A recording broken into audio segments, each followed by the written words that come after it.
and mental condition. So he didn't always make decisions that would be the best for himself. But in the long run, he had to live his life, and he chose to live it the way he wanted to.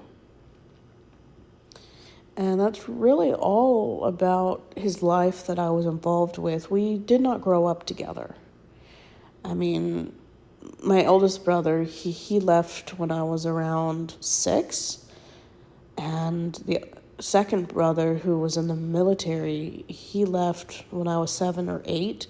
So I did not grow up with him. I barely remember them even being in the house.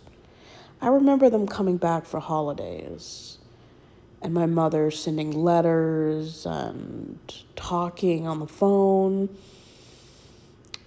But I don't remember any remote communication like Skype or Facebook.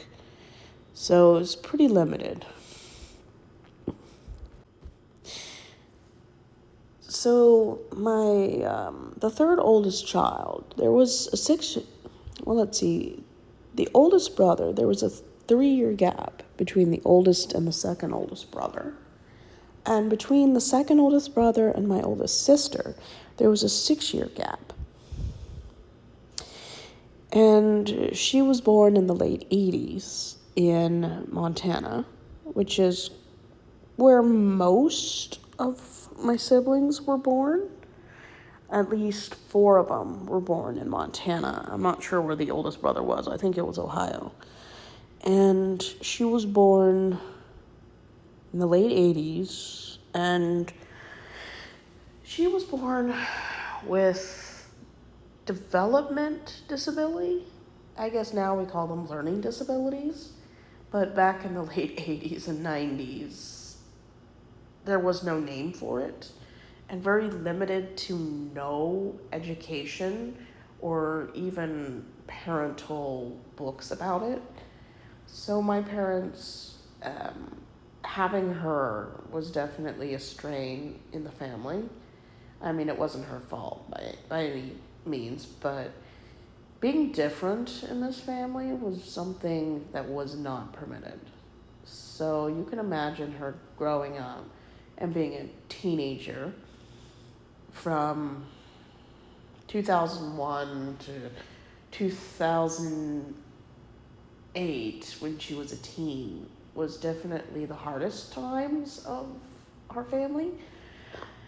A lot of the emotional and psychological trauma I have is due to my parents raising her.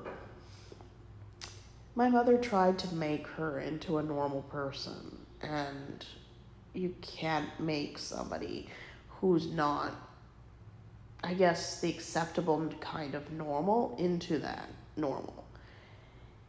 My sister, she was usually 3 grades behind. She had mathematic disabilities, every disability you could imagine, without it being a physical or a bodily issue. It was more in her brain. So she had issues with mathematics, health, science. Basically, she was a minimum of 3 years behind in school. And I don't remember much about her when she was younger, just because there's a 6-year difference. So when